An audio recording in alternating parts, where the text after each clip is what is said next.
ꯑꯍꯥꯟꯕꯃꯛꯇꯗ late night story ꯇꯥꯕꯤꯔꯤꯕꯁꯤꯡꯕꯨ James ꯍꯩꯒꯨꯖꯝꯅ ꯇꯔꯥꯝꯅ ꯑꯣꯛꯆꯕꯒ ꯂꯣꯏꯅꯅ ꯏꯀꯣꯛꯅꯣꯅ ꯈꯨꯔꯨꯝꯖꯔꯤ ꯉꯁꯤꯒꯤ ꯇꯥꯡꯀꯛ ꯑꯁꯤꯗꯤ ꯏꯇꯣꯞ ꯇꯣꯞꯄ ꯇꯣꯉꯥꯟꯕ ꯇꯥꯡꯀꯛ ꯑꯃꯅꯤ ꯉꯁꯤꯒꯤ 19 ꯁꯨꯕ ꯇꯥꯡꯀꯛ ꯑꯁꯤꯗ ꯋꯥꯔꯤ ꯑꯃꯈꯛ ꯄꯨꯗꯨꯅ ꯂꯥꯛꯆꯔꯤ ꯉꯁꯤꯒꯤ ꯋꯥꯔꯤ ꯑꯁꯤꯒꯤ ꯃꯃꯤꯡ ꯑꯩꯒꯤ ꯗꯥꯏꯔꯤ ꯑꯩ ꯃꯇꯝ ꯑꯗꯨ ꯀ꯭ꯂꯥꯁ 11 ꯇꯝꯅꯅꯕꯒꯤꯗꯃꯛ ꯑꯩ ꯃꯤꯡ ꯆꯟꯈꯤꯔꯝꯃꯤ ꯃꯦꯇ꯭ꯔꯤꯛ ꯄꯥꯁ ꯇꯧꯔꯛꯄ ꯃꯇꯝꯗ ꯀꯣꯂꯦꯖ ꯀꯥꯅꯤꯡꯕꯒꯤ ꯏꯈꯧ ꯂꯥꯡꯕ ꯑꯃꯒ ꯂꯣꯏꯅꯅ ꯑꯩ ꯀꯣꯂꯦꯖꯗ ꯃꯤꯡ ꯆꯟꯈꯤ ꯑꯃꯗꯤ ꯑꯍꯥꯟꯕ ꯑꯣꯏꯅ ꯑꯩ ꯀꯣꯂꯦꯖ ꯀꯥꯔꯛꯈꯤ ꯍꯥꯟꯅ ꯁ꯭ꯀꯨꯜꯗ ꯄꯨꯟꯃꯤꯟꯅꯔꯛꯇꯕ ꯀꯌꯥꯃꯔꯨꯝ ꯑꯩ ꯊꯦꯡꯅꯈꯤꯔꯝꯃꯤ ꯃꯇꯝ ꯑꯗꯨꯗ ꯄꯨꯛꯅꯤꯡ ꯑꯁꯤ ꯍꯥꯏꯐꯝ ꯈꯪꯗꯕ ꯅꯨꯡꯉꯥꯏꯕꯁꯨ ꯏꯊꯛ ꯊꯛꯀꯠꯄꯁꯨ ꯑꯩꯒꯤ ꯄꯨꯛꯅꯤꯡꯗ ꯐꯥꯎꯈꯤ ꯑꯃꯔꯣꯝꯗ ꯌꯥꯝꯅꯁꯨ ꯅꯨꯡꯉꯥꯏꯈꯤ ꯇꯣꯉꯥꯟ-ꯇꯣꯉꯥꯟꯕ ꯁ꯭ꯀꯨꯜꯁꯤꯡꯗ ꯇꯝꯂꯛꯄ ꯃꯍꯩꯔꯣꯏ ꯀꯌꯥꯅ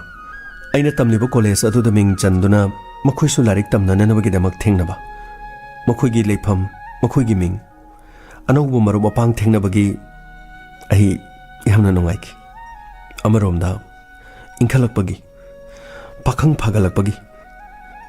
ꯃꯄꯨꯡ ꯃꯔꯩ ꯐꯥꯗ꯭ꯔꯕꯁꯨ ꯄꯨꯛꯅꯤꯡꯗ ꯑꯄꯥꯝꯕ ꯅꯨꯡꯁꯤꯕ ꯍꯥꯏꯕꯁꯤ ꯑꯗꯨꯒꯨꯝꯕ ꯈꯪꯕꯒꯤ ꯃꯇꯝ ꯑꯃ ꯑꯗꯨꯕꯨ ꯑꯩꯅ ꯅꯨꯡꯁꯤꯕ ꯈꯣꯏꯗꯥꯕ ꯍꯥꯏꯕꯗꯨꯗꯤ ꯃꯇꯝ ꯑꯗꯨꯗ ꯀꯅꯥꯁꯨ ꯂꯩꯈꯤꯗꯦ ꯄꯨꯝꯅꯃꯛꯄꯨ ꯑꯩꯅ ꯏꯃꯥꯟꯅꯕꯒꯨꯝ ꯑꯩꯅ ꯃꯔꯨꯞꯀꯨꯝ ꯂꯣꯏꯅ ꯈꯟꯈꯤ ꯑꯩꯅ ꯂꯣꯏꯅꯔꯤꯕꯁꯤꯡ ꯑꯗꯨꯅꯁꯨ ꯑꯩꯕꯨ ꯃꯔꯨꯞ ꯑꯃꯗꯤ ꯏꯃꯥꯟꯅꯕꯒꯨꯝ ꯑꯗꯨꯃꯛ ꯈꯟꯅꯈꯤ ꯑꯁꯨꯝꯅ ꯅꯣꯡꯃ ꯅꯤꯅꯤ ꯀꯣꯂꯦꯖ ꯀꯥꯕ ꯍꯧꯈꯤ ꯅꯣꯡꯃ ꯀꯣꯂꯦꯖꯀꯤ ꯂꯥꯏꯕ꯭ꯔꯦꯔꯤꯗꯒꯤ ꯊꯣꯛꯂꯛꯇꯨꯅ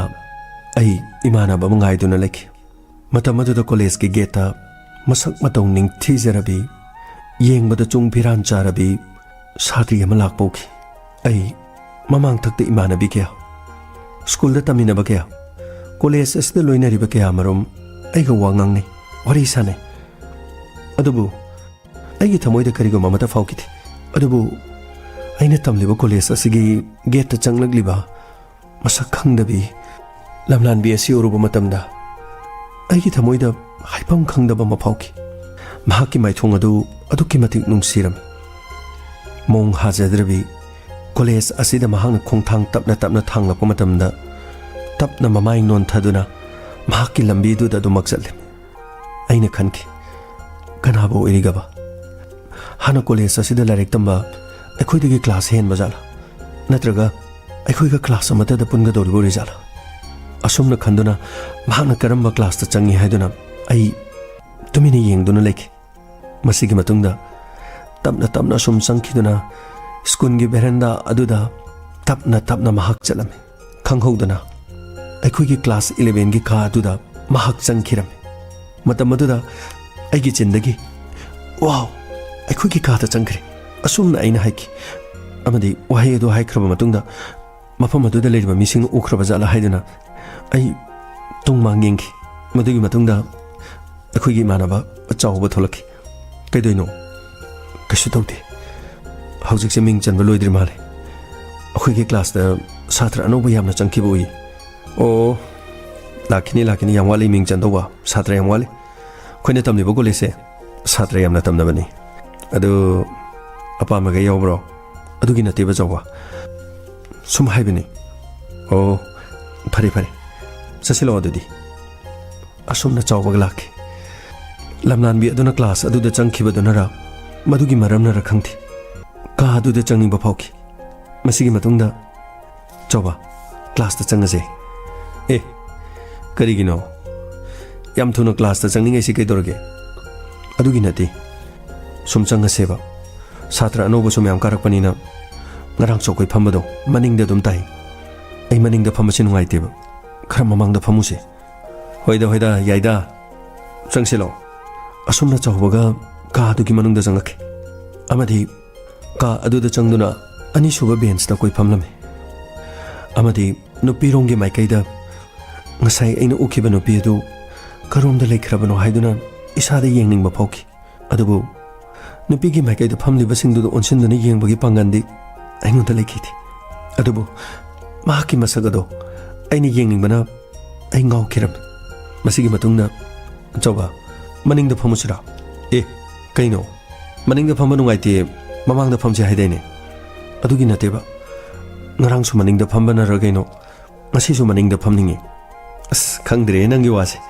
maning da phamje mo hai mamang da phamje mo hai lo chasilo asumna aina igi manaba chawda maning da phamse haiduna haik ai maning da phamlaga anouba changlakhibi masak khangdribi lamlanbi adubu aina kadai da phamkhrabano haiduna yengjaki tasengnamak mahak sum maning thangba bench da phamduna leram amadi class aduda phamliba mayam pamnamak aduga mahak yengnabada yamna tongalame ing tablaba mong hadraba ning thijaraba maithu samlangna ningjon yai college ki seliba uniform adu kimatik phajaki mahak pu yengmada mitpham hongdana adumak aina adumak laiki hainabale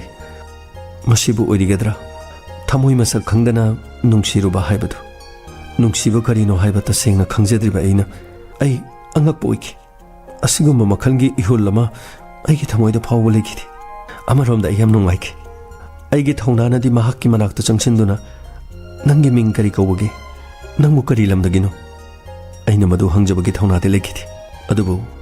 mahakki maming phawbadi aina khangningi masigi matungda oza changlakirame amadi oza aduna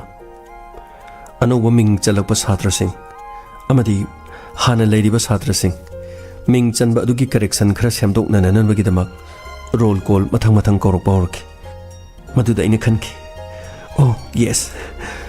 ozana korokpada mahakki maming palaklabadi nungaigani haiduna aina khankiram asumna anouba chalakpa satra singi maming mathang lauthorokpada mahakki mapa yoksilakirame amadi ekhoi ozadana haiki roll number 78 lakpro yes sir ai lakjai nangi ming se linthoi harisira amane sir ai linthoi oh pamu nangi roll se 78 oire ko pani sir oh my god linthoi kaya da phajagraba maitei ge singma mingga sakka kaya da chanagraba adubu mahakari lamdagino akhoi ki swaidagi demand aina matau karamna mahaki address mahaki lepam hanglugani namidado asumna do mahaukiram kaya ta nungsikraba yumda halaklaba matungda mahaki wakhalda khanduna leki onsinna dona wari watai sanaba sunataba mahakpu kanano haibasu sengna khangdaba aina mahaki wakhalda ngaujaki aina ithanto wahang hangjaki masi oiramale nungsiba haibadu asumna thokkiba thodogadu aina aigi diary de isinduna thamli mathangi numit college sanana nambagi damak iruja maithajaraga imada aina chakchage heki adubu imana karino ngasidi yam thuna chatke haisibo sain changsi yamna sari ngakte ngan khige yani ma kitang thuro ai ngasidi khar thuna chataba yadiba se hekta piro maine mi nangbo si maine se tamna chawba sidi maine pokani ye ngak ingalaga chawba ke dorge namgo yani ma ai dum charage asumna mai thak tagi ko tharak pachak insang adu aina phupu kamduna parap aina khara sasin kiram masigi matungda ai college te yam thuna lakhe amadi college ke beranda da leptuna mahangna college karakpa ai munna gate te yengduna leki aina numit adu college yamna ngana karakhibana college aduda satri yamna leramte college adugi gate lamlan bi masak khangdabi mahak pulak pra haiduna yengduna lejaki masigi matung khara thenglapna mahak bek ama yaladuna college ki gate mong hadana tapna khong thang duna college asigi manungda changlaki mahaki saktamadu ujabada khongdagina ton phawba swai lauki karigino haibadi ai khangti adubu numit aduda ina phawkhibadu nungsiba haibadu masi oiraba male khanki punsida nungsiba karino khanglaktraba igi thamoida amukta phawdaba mongda thamoida langtaknaba kaya phawkiram asumna ma ka aduda changkiram asumna khanghode nongma hoki nini hoki humni hoki college aduda leriba hana school da taminarakpa imanabi singdi adumak kongne adumak ngangne adubu sakhangdabi mahaki manakta changsinduna kari wari budi hairugan aina hairuga doribo wari aduna maramoraga mahaki thamoida ꯑꯩꯒꯤ ꯃꯐꯝ ꯑꯃ ꯃꯥꯡꯈ꯭ꯔꯕꯗꯤ ꯃꯗꯨꯅ ꯍꯦꯟꯅ ꯀꯤꯖꯈꯤ ꯑꯩꯅ ꯍꯦꯟꯅ ꯋꯥꯖꯈꯤ class ꯑꯗꯨꯒꯤ ꯃꯅꯨꯡꯗ ꯂꯩꯔꯤꯕ ꯏꯃꯥꯟꯅꯕ ꯏꯃꯥꯟꯅꯕꯤꯁꯤꯡ ꯑꯣꯟꯁꯤꯟꯅꯗꯨꯅ ꯅꯣꯛꯇꯨꯅ ꯑꯃꯒ ꯑꯃꯒ ꯌꯥ ꯂꯥꯡꯗꯨꯅ ꯂꯩꯈꯤ ꯑꯗꯨꯕꯨ ꯃꯍꯥꯛꯇꯤ ꯀꯥ ꯍꯦꯟꯅꯁꯨ ꯌꯥꯎꯗꯦ ꯃꯍꯥꯛꯀ ꯐꯝꯃꯤꯟꯅꯕ ꯈꯔꯒ ꯅꯣꯛꯂꯕꯁꯨ ꯅꯣꯛꯐꯦꯠ ꯅꯣꯛꯐꯦꯠ ꯇꯧꯗꯨꯅ ꯌꯥꯝꯅ ꯏꯪꯅ ꯂꯦꯝꯅ ꯑꯗꯨꯃꯛ ꯂꯩꯈꯤ ꯃꯁꯤꯃꯛꯅꯁꯨ ꯑꯩꯅ ꯃꯥꯒꯤ ꯃꯐꯝꯗ ꯆꯪꯗꯨꯅ ꯋꯥꯔꯤ ꯋꯥꯇꯥꯏ ꯁꯥꯟꯅꯕ ꯉꯝꯈꯤꯗꯕꯅꯤ ꯃꯍꯥꯛꯀꯤ ꯆꯤꯡ ꯂꯦꯝꯂꯕ ꯃꯑꯣꯡ ꯃꯇꯧ ꯑꯗꯨꯅ ꯑꯩꯕꯨ ꯑꯃꯨꯛ ꯍꯦꯟꯅ ꯋꯥꯍꯟꯈꯤ ꯑꯩꯉꯣꯟꯗ ꯑꯀꯤꯕ ꯑꯃꯁꯨ ꯄꯣꯛꯍꯟꯈꯤ ꯆꯪꯁꯤꯟꯗꯨꯅ ꯋꯥꯔꯤ ꯁꯥꯟꯅꯔꯨꯔꯒ ꯀꯔꯤ ꯍꯥꯏꯔꯛꯀꯅꯤ ꯑꯩꯒꯤ ꯋꯥꯍꯩꯅ ꯀꯔꯤꯒꯨꯝꯕ ꯈꯔ ꯁꯣꯏꯈ꯭ꯔꯕꯗꯤ ꯍꯥꯏꯗꯨꯅ ꯑꯩꯅ ꯍꯦꯟꯅ ꯋꯥꯖꯈꯤ ꯅꯨꯄꯥ ꯑꯃꯅ ꯅꯨꯄꯤ ꯑꯃꯒꯤ ꯃꯐꯝꯗ ꯀꯔꯤ ꯋꯥꯍꯩ ꯍꯥꯏꯔꯒ ꯃꯇꯧ ꯀꯔꯝꯅ ꯅꯨꯡꯁꯤ ꯍꯥꯏꯅ ꯐꯣꯡꯗꯣꯛꯄꯖꯥꯠꯅꯣ ꯑꯁꯤꯒꯨꯝꯕ ꯋꯥꯐꯝ ꯐꯥꯎꯕ ꯑꯩꯅ ꯑꯗꯨꯝ ꯈꯟꯈꯤ ꯍꯥꯏꯐꯝ ꯈꯪꯈꯤꯗꯦ ꯑꯃꯨꯛꯁꯨ ꯄꯥꯈꯠꯆꯩ ꯀꯣꯂꯦꯖ ꯑꯁꯤꯗ ꯃꯍꯩ ꯇꯝꯂꯤꯕ ꯏꯊꯛ ꯊꯣꯡꯕ ꯏꯌꯥꯝꯕꯁꯤꯡ ꯃꯈꯣꯏꯅ ꯃꯍꯥꯛꯀꯤ ꯁꯛꯇꯝ ꯎꯗꯨꯅ ꯃꯈꯣꯏꯅꯁꯨ ꯉꯥꯎꯈ꯭ꯔꯕꯗꯤ ꯑꯩꯉꯣꯟꯗꯒꯤ ꯍꯥꯟꯅ ꯃꯈꯣꯏꯅ ꯐꯣꯡꯗꯣꯛꯈ꯭ꯔꯕꯗꯤ ꯑꯁꯤꯒꯨꯝꯕ ꯈꯜꯂꯨꯕꯗ ꯑꯩ ꯍꯥꯏꯐꯝ ꯈꯪꯈꯤꯗꯦ ꯀꯔꯤꯒꯤꯗꯃꯛꯇꯅꯣ ꯑꯩꯒꯤꯁꯨ ꯑꯣꯏꯗ꯭ꯔꯤꯕꯤ ꯃꯍꯥꯛꯄꯨ ꯑꯩꯅ ꯑꯁꯨꯛ ꯈꯝꯕꯜꯂꯨꯔꯤꯕ ꯑꯁꯨꯝꯅ ꯀꯣꯂꯦꯖ ꯑꯗꯨꯗ ꯃꯍꯥꯛ ꯂꯥꯛꯄꯗꯒꯤ ꯅꯣꯡꯃꯥꯏꯖꯤꯡ ꯐꯥꯎꯕ ꯁꯨꯇꯤ ꯑꯣꯏꯍꯟꯅꯤꯡꯗꯕ ꯐꯥꯎꯈꯤ ꯃꯍꯥꯛꯀ ꯑꯣꯟꯁꯤꯟꯅꯗꯨꯅ ꯋꯥꯔꯤ ꯑꯃꯨꯛꯇꯪ ꯁꯥꯟꯅꯔꯕꯗꯤ ꯍꯥꯏꯗꯨꯅ ꯑꯩꯅ ꯈꯟꯈꯤ ꯑꯗꯨꯕꯨ ꯑꯩꯒꯤ ꯊꯧꯅꯥ ꯂꯩꯈꯤꯗꯦ ꯑꯩꯅ ꯅꯤꯡꯖꯔꯤꯕ ꯑꯩꯅ ꯈꯟꯖꯔꯤꯕ ꯄꯨꯝꯕ ꯑꯩꯒꯤꯅ ꯂꯨꯅ ꯇꯤꯟꯅꯔꯤꯕ ꯑꯩꯒꯤ ꯏꯃꯥꯟꯅꯕ ꯆꯥꯎꯕꯗ ꯐꯥꯎꯕ ꯑꯩꯅ ꯍꯥꯏꯗꯣꯛꯈꯤꯗꯦ ꯑꯩꯅ ꯇꯤꯟꯅꯔꯤꯕ ꯑꯩꯒꯤ ꯏꯃꯥꯟꯅꯕ ꯐꯥꯎꯕꯗ ꯋꯥꯔꯤꯁꯤ ꯍꯧꯗꯣꯛꯇꯨꯅ ꯋꯥꯔꯤ ꯁꯥꯕ ꯉꯝꯗꯕ ꯑꯩꯅ ꯂꯝꯂꯥꯟꯕꯤ ꯃꯥꯒꯤ ꯃꯅꯥꯛꯇ ꯆꯠꯇꯨꯅ ꯃꯥꯒꯤ ꯃꯃꯥꯡꯗ ꯂꯦꯞꯂꯒ ꯂꯤꯟꯊꯣꯏ ꯑꯩ ꯅꯪꯕꯨ ꯌꯥꯝꯅ ꯅꯨꯡꯁꯤ ꯃꯇꯧ ꯀꯔꯝꯅ ꯍꯥꯏꯔꯨꯒꯅꯤ ꯑꯩ ꯀꯔꯤꯃꯇ ꯑꯣꯏꯗ꯭ꯔꯤ ꯁꯨꯞꯅꯇꯪꯒꯤ ꯀ꯭ꯂꯥꯁ 11 ꯈꯛ ꯀꯥꯔꯤꯕ ꯃꯍꯩꯔꯣꯏ ꯑꯃꯈꯛꯅꯤ ꯑꯗꯨꯒ ꯏꯃꯥ ꯂꯧꯈ꯭ꯔꯥꯕꯤꯒꯤ ꯅꯥꯏꯇꯣꯝ ꯄꯣꯛꯆꯕ ꯋꯥꯅ ꯍꯧꯔꯛꯄ ꯏꯃꯥꯒꯤ ꯃꯅꯤꯡ ꯊꯨꯡꯍꯟꯅꯅꯕꯒꯤꯗꯃꯛ ꯃꯇꯤꯛ ꯆꯥꯕ ꯃꯤ ꯑꯃ ꯑꯣꯏꯒꯦ ꯍꯥꯏꯗꯨꯅ ꯉꯁꯤ ꯐꯥꯎꯕ ꯏꯃꯥꯒꯤ ꯃꯤꯠꯌꯦꯡ ꯃꯈꯥꯗ ꯏꯃꯥꯅ ꯄꯥꯝꯗꯕ ꯊꯕꯛ ꯑꯃꯠꯇꯁꯨ ꯇꯧꯗꯦ ꯑꯩꯒꯤꯁꯤꯕꯨ ꯏꯃꯥꯅ ꯅꯤꯡꯂꯤꯕ ꯃꯪꯂꯥꯟ ꯑꯁꯤꯕꯨ ꯍꯨꯟꯗꯣꯛꯂꯝꯂꯒ ꯅꯨꯡꯁꯤ ꯅꯨꯡꯉꯣꯟꯗ ꯃꯥꯏ ꯂꯩꯈꯤꯗꯨꯅ ꯏꯃꯥꯒꯤ ꯅꯤꯡꯕꯁꯤꯡ ꯑꯁꯤꯕꯨ ꯀꯥꯏꯔꯒꯗ꯭ꯔꯥ ꯀꯥꯏꯍꯟꯕꯗꯤ ꯌꯥꯗꯦ ꯏꯃꯥꯒꯤ ꯅꯤꯡꯕꯁꯨ ꯊꯨꯡꯍꯟꯒꯅꯤ ꯑꯩ ꯃꯤ ꯑꯃ ꯑꯣꯏꯅꯅꯕꯒꯤꯗꯃꯛ ꯑꯩ ꯊꯋꯥꯏ ꯌꯥꯎꯅ ꯂꯥꯏꯔꯤꯛ ꯄꯥꯒꯅꯤ ꯑꯩꯒꯤ ꯐꯤꯔꯦꯞꯇꯤ ꯍꯣꯡꯂꯝꯗꯦ ꯑꯗꯨꯕꯨ ꯑꯩꯒꯤ ꯐꯤꯔꯦꯞꯁꯤꯡ ꯑꯁꯤꯒꯤ ꯃꯅꯨꯡꯗ ꯑꯩꯅ ꯃꯥꯕꯨ ꯀꯥꯎꯕ ꯉꯝꯕꯒꯤ ꯊꯧꯅꯥ ꯑꯗꯨꯗꯤ ꯂꯩꯇꯦ ꯀꯔꯤꯁꯨ ꯀꯥꯏꯕ ꯂꯩꯇꯦ ꯑꯩꯒꯤ ꯑꯣꯏꯕ ꯉꯝꯗ꯭ꯔꯕꯁꯨ ꯑꯩꯅ ꯃꯥꯕꯨ ꯅꯨꯡꯁꯤꯖꯕꯗꯤ ꯀꯔꯤꯁꯨ ꯀꯥꯏꯕ ꯂꯩꯇꯦ ꯑꯁꯨꯝꯅ ꯅꯣꯡꯃ ꯍꯧꯈꯤ ꯅꯤꯅꯤ ꯍꯧꯈꯤ ꯊꯥ 6 ꯍꯧꯈꯤꯔꯝꯃꯤ ꯃꯁꯤꯒꯤ ꯃꯇꯨꯡꯗ ꯁ꯭ꯀꯨꯜꯗ ꯁꯕꯖꯦꯛ ꯑꯃꯒꯤ ꯇꯦꯁ ꯑꯃꯈꯛ ꯄꯥꯡꯊꯣꯛꯈꯤ ꯍꯥꯏꯔꯤꯕ ꯇꯦꯁ ꯑꯗꯨꯗ ꯑꯩꯅ ꯈ꯭ꯋꯥꯏꯗꯒꯤ ꯍꯦꯟꯅ ꯃꯥꯔꯛ ꯐꯪꯈꯤ ꯃꯇꯝ ꯑꯗꯨꯗ ꯑꯣꯖꯥꯅ ꯑꯩꯕꯨ ꯃꯌꯥꯝ ꯃꯃꯥꯡꯗ ꯀꯧꯊꯣꯔꯛꯈꯤ ꯇꯣꯉꯥꯟ ꯇꯣꯉꯥꯟꯕ ꯁ꯭ꯀꯨꯜꯗꯒꯤ ꯂꯥꯛꯄꯤꯔꯤꯕ ꯁꯥꯇ꯭ꯔꯁꯤꯡ ꯃꯉꯥꯅ ꯉꯁꯤ ꯑꯩꯒꯤ ꯁꯕꯖꯦꯛ ꯑꯁꯤꯗ ꯈ꯭ꯋꯥꯏꯗꯒꯤ ꯃꯥꯔꯛ ꯌꯥꯝꯅ ꯋꯥꯡꯅ ꯐꯪꯂꯤꯕꯁꯦ ꯃꯍꯥꯛꯁꯦ ICSLC ꯑꯦꯛꯖꯥꯃꯤꯅꯦꯁꯟꯗ ꯃꯍꯥꯛꯀꯤ ꯁ꯭ꯀꯨꯜ ꯑꯗꯨꯗ 89.6 ꯃꯥꯔꯛ ꯐꯪꯂꯛꯈꯤꯕ ꯁꯥꯇ꯭ꯔ ꯑꯃꯅꯤ ꯃꯍꯥꯛꯀꯨꯝꯕ ꯁꯥꯇ꯭ꯔ ꯑꯩꯈꯣꯏꯒꯤ ꯀꯣꯂꯦꯖ ꯑꯁꯤꯗ ꯃꯤꯡ ꯆꯜꯂꯛꯄꯁꯦ ꯑꯩꯈꯣꯏꯒꯤꯁꯨ ꯌꯥꯝꯅ ꯆꯥꯎꯊꯣꯛꯆꯅꯤꯡꯉꯥꯏꯅꯤ ꯑꯗꯨꯒ ꯃꯐꯝ ꯑꯁꯤꯗ ꯂꯩꯕꯤꯔꯤꯕ ꯁꯥꯇ꯭ꯔ ꯁꯥꯇ꯭ꯔꯤꯁꯤꯡ ꯃꯉꯥꯜꯒꯨꯝꯅ ꯃꯥꯔꯛ ꯐꯪꯅꯅꯕꯒꯤꯗꯃꯛ ꯍꯣꯠꯅꯕꯤꯌꯨ ꯃꯉꯥꯜ ꯌꯥꯔꯦ ꯅꯪꯒꯤ ꯐꯝꯐꯝꯗ ꯐꯝꯂꯨꯔꯣ ꯊꯦꯡꯛ ꯌꯨ ꯁꯔ ꯑꯁꯨꯝꯅ ꯑꯩꯅ ꯑꯩꯒꯤ ꯐꯝꯐꯝ ꯇꯥꯅ ꯂꯥꯛꯈꯤ ꯃꯇꯝ ꯑꯗꯨꯗ ꯃꯅꯤꯡꯗ ꯐꯝꯂꯤꯕꯤ ꯂꯤꯟꯊꯣꯏ ꯊꯥ 6 ꯁ꯭ꯀꯨꯜ ꯑꯗꯨꯗ ꯂꯥꯏꯔꯤꯛ ꯇꯝꯃꯤꯟꯅꯔꯛꯄꯗ ꯅꯣꯡꯃꯇ ꯏꯕꯥꯅꯤ ꯃꯤꯠ ꯆꯥꯟꯅꯈꯤꯗꯦ ꯑꯗꯨꯕꯨ ꯅꯨꯃꯤꯠ ꯑꯗꯨꯗ ꯑꯩꯒꯤ ꯐꯝꯐꯝꯗ ꯑꯩꯅ ꯂꯥꯛꯄ ꯃꯇꯝꯗ ꯃꯍꯥꯛꯀꯤ ꯇꯔꯨꯔꯕ ꯃꯤꯠꯁꯅꯥ ꯑꯅꯤ ꯑꯗꯨꯅ ꯑꯩꯒꯤ ꯃꯥꯏꯊꯣꯡꯗ ꯌꯦꯡꯂꯛꯈꯤ ꯃꯤꯠ ꯆꯥꯟꯅꯕ ꯍꯥꯏꯕꯗꯨ ꯑꯣꯏꯈꯤ ꯑꯃꯗꯤ ꯃꯍꯥꯛꯅ ꯅꯣꯛꯐꯦꯠ ꯇꯧꯗꯨꯅ ꯑꯩꯉꯣꯟꯗ ꯃꯨꯟꯅ ꯌꯦꯡꯂꯛꯈꯤ ꯑꯩꯒꯤ ꯊꯃꯣꯏꯗ ꯅꯨꯡꯉꯥꯏꯕꯒꯤ ꯄꯟꯈꯩ ꯂꯩꯈꯤꯗꯦ ꯑꯃꯗꯤ ꯑꯩꯅꯁꯨ ꯃꯉꯣꯟꯗ ꯃꯣꯃꯣꯟ ꯅꯣꯛꯈꯤ ꯃꯁꯤꯒꯤ ꯃꯇꯨꯡꯗ ꯑꯩꯒꯤ ꯐꯝꯐꯝꯗ ꯐꯝꯈꯤ ꯃꯁꯤꯒꯤ ꯃꯇꯨꯡꯗꯒꯤ ꯌꯥꯝꯅ ꯅꯨꯡꯁꯤꯈꯤꯕ ꯃꯤꯀꯨꯞ ꯑꯃꯗꯤ ꯑꯁꯨꯝꯅ ꯀ꯭ꯂꯥꯁꯇ ꯑꯣꯖꯥꯅ ꯂꯥꯏꯔꯤꯛ ꯇꯥꯛꯄ ꯃꯇꯝꯗ ꯐꯥꯒꯤ ꯇꯧꯔꯛꯄ ꯃꯇꯝ ꯑꯩꯈꯣꯏ ꯃꯌꯥꯝ ꯄꯨꯟꯅ ꯅꯣꯛꯄ ꯃꯇꯝꯗ ꯑꯩꯅ ꯂꯤꯟꯊꯣꯏꯗ ꯍꯦꯛꯇꯃꯛ ꯌꯦꯡꯂꯨꯏ ꯃꯍꯥꯛꯁꯨ ꯑꯩꯉꯣꯟꯗ ꯑꯣꯟꯁꯤꯜꯂꯛꯇꯨꯅ ꯍꯦꯛꯇꯃꯛ ꯌꯦꯡꯂꯛꯈꯤ ꯃꯁꯤꯒꯤ ꯃꯇꯨꯡꯗ ꯅꯣꯛꯃꯤ ꯇꯧꯗꯨꯅ ꯃꯃꯥꯏ ꯍꯦꯛꯇꯃꯛ ꯂꯩꯊꯣꯛꯈꯤ ꯑꯁꯨꯝꯅ ꯀ꯭ꯂꯥꯁ ꯑꯗꯨꯗ ꯋꯥꯗꯤ ꯉꯥꯡꯅꯗꯅ ꯑꯣꯖꯥꯅ ꯐꯥꯒꯤ ꯇꯧꯔꯛꯄ ꯃꯇꯝ नत्रगा क्लास अदुदा इमानबा इमानबिसिंगना करिगुम्बा फागी तोरको मतम मयाम वा लाउने नोक्लबसु इबानी हौनरुबा तौदना हेक्तमक अदुमक गेंगनखि इबानी मिचानाबा हाइबदुदि ओइखि अदुबु संसिन्दुना मंगोंदा वारी सादुना महाकपु करि लमदगिनो हाइबा फावबा इना हंगबदि ngमखिति ऐ करि लमदगिनो महानसु नोंबता हंगिति कॉलेज अदुदा तमलेबा छात्र छात्री पुमनमक मोबाइल पाइनबना अयामन इंटरनेट यूट्यूब सोशल मीडिया अदुबु लिंथोय नोंमता महाकि मखुता मोबाइल पाइबा उथे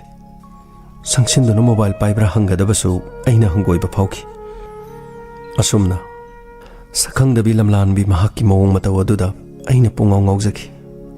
मसिगी मतुंगदगी असुमना मतम खरा होखि कॉलेज ता थेंगनबा मतम महाकसु आइबु उबदा खजि खजि अदुमक नोगलमि ऐसु अदुमक नोफे तौदुना महाकि पाखुम पिखि अदुबु चंगसिन्दुना महाकि मनाक्ता फमलगा वारी वताई सानबदि करिगुम्बा मतंग ngमखिति अमरोमदा क्लास 11 अखोय यामना मेच्योर ओइबा मतम अमदि नथि इहे इसिंग तमगदबा लाइरिक थवाई याउदुना लेगदबा मतम अमन मदुदा नुंसी नुंगोंदा लुप्तुना माइखै अदोमदा चटखरबदि महिरोय अमगे पुंसी अदु लमखंगदा मांगदोरिबन अदुबु सांगलबा मतम अदु असुम हौखिबदा क्लास 11 गी एग्जामिनेशन लोइखि मसिगी मतुंगदा क्लास 12 अमुकारखि सही अमा हौखिबसिदा नाहकपु कदाइदगिनो नखोइगी लेकाइ ममिंग करि कौबगे नखोइगी इमा बाबा ममिंग करि कौइ आई नोमता हंगबा ngमखिति महाकनासु अदुगुम्बा हंगबगी तंजा अमतासु पिखिति तसेंगना हाइरबदा ऐना हंगखितबगी उरमबसु नत्रगा महाकना लोसिलंबो उरमबसु अदुबु वाहंगसिंग असि इसाई थंता हंगजगी अमरोमदना क्लास 12 एग्जामिनेशन असिदि यामना लोबा एग्जामिनेशन इमागी मंगलान अममम फाउंगना ननबगीदमक अहिंग कया कया लाइरिक पाखि मेगी इमुंगदौना इमानबा इमानबी सिंगुमना अफबो ओजागी मनाक्ता ट्यूशन चटपा अहिगिदि गदाइदगिनो साक इसिंग खरा चारिबा इमालु खराबिनो होनरिबा सिना अहिगिदि मसिदगी हेनबा लैथि अदुबु ओजाना क्लास ताकलिबा सिंग अदु मुन्ना नैनबा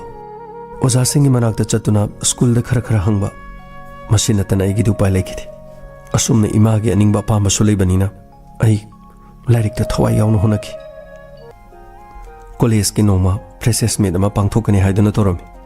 मतम अदुदा फंक्शन अदुदा ऐसु इसै अमतंग सके हाइना खनखि वाफम असे ऐना ऐगी इमानबा चावबदा हुदोखि चावा फ्रेशर्स मीट ऐ इसै अमतंग सकेना खले ए यामना फबै वानि गैनो ऐसु सकाइगेना खलिनि ऐदि अयिंगबा तपगमदा सवै अरांगबनि खाइबने इन सक्तोइ खरम इसै नो नंग सके हाइबो ए हाइदोकपा यादे होजे हाइदोरगा हयें इसैदुनै तानिंगोइ ऐना सक्थरकपदिबा अस पुंकाइ काइदोरनियो निखारगा समगाइजे सै समजु उरेनसे सि मचिन तुमिजोरबसे सि मचिनगा तुम्हलगको ऐनि निखारकपदिगा हयें अस पुचाइ चाइदोरमि नोइ ऐना फास्ता दोरनियो अदु नंग काइ इसै सके आइनो ऐदि अथपमा सके अथपैसे फरेनि अदु हयें सोइदनबा सि काजिदा मतियमता ngंgo ai matiamta tageba hojik sokpi kaijeda mi aini se sokka taradi se berenda da leriba satra mayam se sangadi kamai dongni adu phari ni gaino mayam su sangani hojik ta sahorani rehearsal gumani gaino hayeng na sakpa matam da so mayam na khoba khuna ba solo tagi se matema nanga mahidaine solo ikaije da soba asida khoi class ke satri khara so sita lei moi changadi kaijeba अस यारे के सन्नरनुबा मतियम सलोसेको अदुगा आइना सकदबि सैदो अदुसु सकाइरके से नंगे हाना सलोसे करि सै नंग सक्तुइबो यामना तपै सैनि याम इंगबा यामना तप्पा होइनि नंगना तप सक्तना कदाइदि अरांगबे सेदि सलानि सो अतपोरसु सलोसे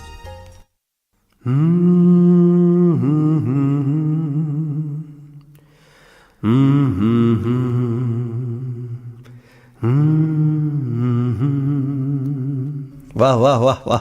याम फजरे मखा ताबेरो अस मी लाक्तनने इकाइजेको यारे के दोरगे मको मतियम तो सलोमी हयेंग यानी यारोइदो अयेंगे मी होय सलगेसे करि खल्ली निंगोल pony Kari khalli ningol pungning singbiro nangi yawa phigai phongdok taba pukningi wabu karini haina khalluge karini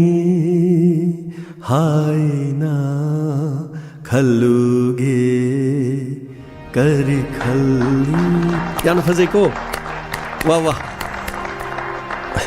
aina haidra mi loi jangena adu ke dore no simayam khange haying process meet di amoina phajara doini serious sel makhalamani kaino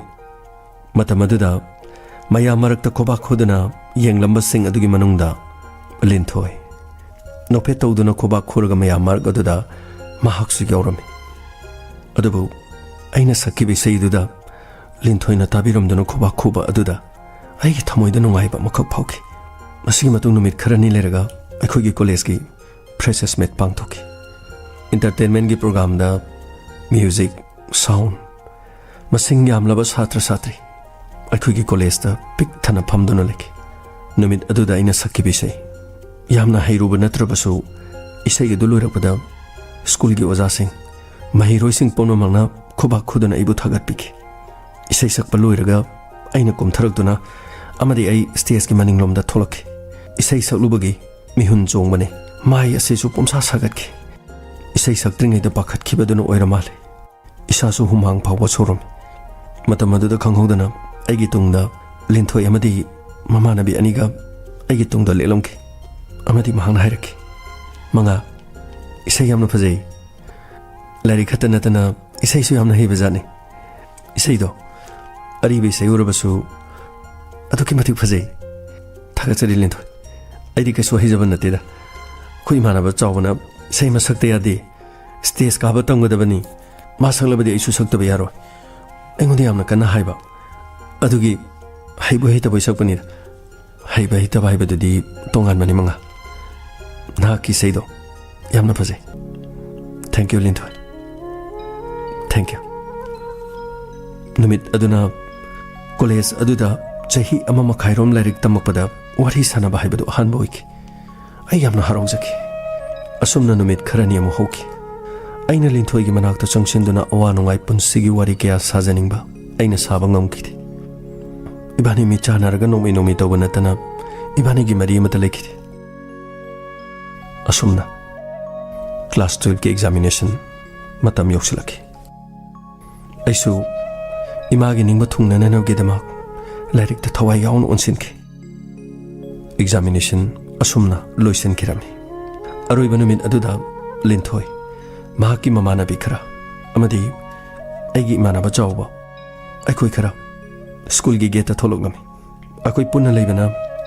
akoi tongana wari sanaba haibadudi khudong chaba lekidi matamaduda linthoi na rakhi mayam ngasidi ai yumda chalagani adu exam gi result khangaga akoi mayam amuk thengnarasini ko chawba ai chalukige manga ai chalukige kona muk thengnasigo linthoi hoi chaluro all the best asumna khangudana college ki gate mapa aduda bus ama khangki linthoi na kakhalaga sit amada phamlami amadi bus adu pot ama hap kadabagi ngai duna leki matamaduda ai khoirang khoisongnaki mahaki manakta changsinduna nahaki address nahaki mobile number ai asumna hangki adubu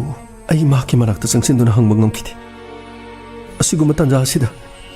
marul thoktraba igi thamoida isa ithanta wahangke hangjaki amadi bus adu pot happaloreduna start torki asumna bus adu start toraba matung tapna thobauki usinna daba saduna yengsinna daba saduna leramba linthoi bus aduna thoba horokpa matamda mahaki mamai adu leithokluga ingonda yenglaki amadi mamitta mapi ira chenbugum aingonda karigumba amadi hainingbugum tabaraba machin ani du chiksilaga aingonda khut hairamki amadi bus adu thoduna chatki asum bus adu lap thoduna chatki ꯃꯁꯤꯒꯤ ꯃꯇꯨꯡꯗꯒꯤ ꯅꯤꯡꯉꯝꯗ꯭ꯔꯕ ꯑꯩꯒꯤ ꯃꯑꯣꯡ ꯃꯇꯧ ꯑꯗꯨꯗ ꯀꯩꯗꯧꯔꯒꯦ ꯃꯉꯥ ꯂꯤꯟꯊꯣꯏ ꯆꯠꯈ꯭ꯔꯦ ꯀꯞꯄꯤꯔꯣ ꯀꯩꯗꯧꯔꯒꯦ ꯆꯥꯎꯕ ꯑꯩꯁꯤ ꯀꯌꯥꯗ ꯄꯥꯡꯗ꯭ꯔꯕꯅꯣ ꯑꯩꯅ ꯅꯨꯡꯁꯤꯖꯕ ꯑꯩꯅ ꯊꯃꯣꯏꯗ ꯅꯤꯡꯖꯕ ꯑꯗꯨꯕꯨ ꯑꯩꯅ ꯐꯣꯡꯗꯣꯛꯄ ꯉꯝꯈꯤꯗ꯭ꯔꯦ ꯌꯥꯔꯥ ꯅꯪꯁꯨ ꯕꯦꯔꯥꯅꯤ ꯅꯍꯥꯟꯒꯩ ꯑꯩꯉꯣꯟꯗ ꯍꯥꯏꯌꯨ ꯌꯥꯗ꯭ꯔꯣ ꯑꯩꯅ ꯀꯣ ꯍꯥꯏꯕꯤꯔꯣ ꯂꯣꯏꯔꯦ ꯑꯣ ꯅꯪ ꯅꯍꯥꯟꯒꯩ क्लास मो मी तौ तौदी नंग असिद होप चारी जानीने अइंगोद को हायरदी मसाई नंग चंगचल हंगोइद्रो नंग जिन नरिन याउदी अदोदी वाजा ताबा नरिन दु याउद्रदी वाजवो चाकचवो यारे सितो कसु खलुन एग्जाम हाइदोनी दना मार्कशीट लौब लाकनी मार्कशीट लौब लाकपदुद अइ हेक्तो चोंगचलगा हंगगे लिंथोय नंग कदाइदगिनो नोइ इमा बाबागी ममिंग करी खवि अइना फन चोंगजल हंगलोरे फरे चावा नुमित अदु ngairase नुमित अदुदि सोइदना हंगसे नंगसिमा नहान अइंगोंद हायरसु याबदुबु असिगिदम मपि इरा सेलदना असुमना नोंमा हौखि निनी हौखि एग्जाम हाइदोरखि अइ फर्स्ट डिविजन द माइ पालखि अइगी इमा लाइरबि मोमो नोकचखि अमरोमदा अइ यामना हरौखि लिंथोइसु फर्स्ट डिविजन द पास तौखि सोइदना महाक स्कूल द मार्कशीट लौब लाकनी हाइबगी वखंदा अइ यामना नुंगाइजखि अमदि स्कूल द मार्कशीट लौब यारे हाइबे हे खंगलकपदगी अइ मार्कशीट लौब चखि अइना मार्कशीट लौब चटपा अदुदा मार्कशीट लौखिबा छात्र सिंगी साइन तौफम अदुदा लिंथोइगी मपा अदु टिक तौदुना लेरमे अमदि अइना स्कूल गी क्लार्क अदुदा हंखि सर सि लिंथोइगी सि मोइ कनान लौख्रगे मोइगी सिरो मोइगी मखुरा अमा लेबने सिदा मोइगी लमदुदी लापनी ने याम लापने मोइसद मरी मताने मोइ मखुरा सिंगनी अदु मोइदे लेरगा लाइक तमनी मखुरा दुना लागा सर्टिफिकेट पुगरेदना वाफम अदु ताबदा स्कूल गी गेट थोलक्तुन उंगदुना लेप्तुना लेखे मरुल थोक्त्रबा थमोय असिना महाकि मफमदा नुंगसि हाइबा ngमखिद्रबा पुनसिदा नुंगसिबा मसक खंगजरक्त्रिबा थमोय असिना महाकि ममांग द लेप्तुना नंगबु नुंगसि हाइदुना अमुक्ता फावबो फोंदोकपा ngमखिदबा अइना लिंथो नंगबु कदाइदगिनो नंगबु करी लमदगिनो नोंमतसु संगसिनदुना महाकि मनाक्ता वाइ असि हाइबा ngमखिदे हाइरुरबसु हंगलुरबसु नुपा मसानी अइगी योंग इतोदुना महांगना वारौखिगद्रा हाइदुना अइना हंगबा ngमखिदे स्कूल असिदा लेहौरिबा हांगलबा कैंपस स्कूल असगी का सिंह नहाकना लेरंबा लेपलंबा मफम कया नहाकना लेपतुना लेरिबोइदा खले अदुबा लिंथोय अइ नंगु ngaikini अइगी पुंसी असिना लेरिबा मखै अइ नंगना हलपा ngaikini नंगबु फंगद्रि फावबा अइना सोइदना थिकिगन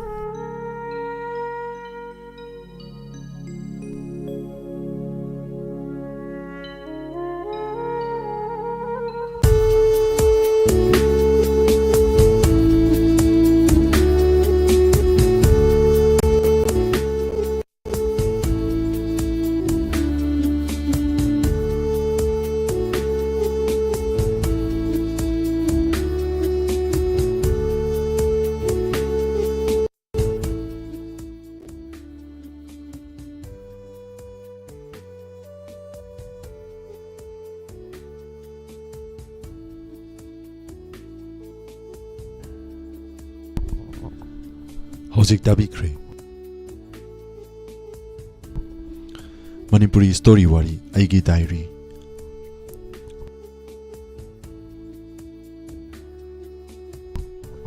Thoram Lanthokuna Tan Jaribasi Megahertz 90.0 Wahong Radio Amadi Diamond TV gi Thoram Paring Singni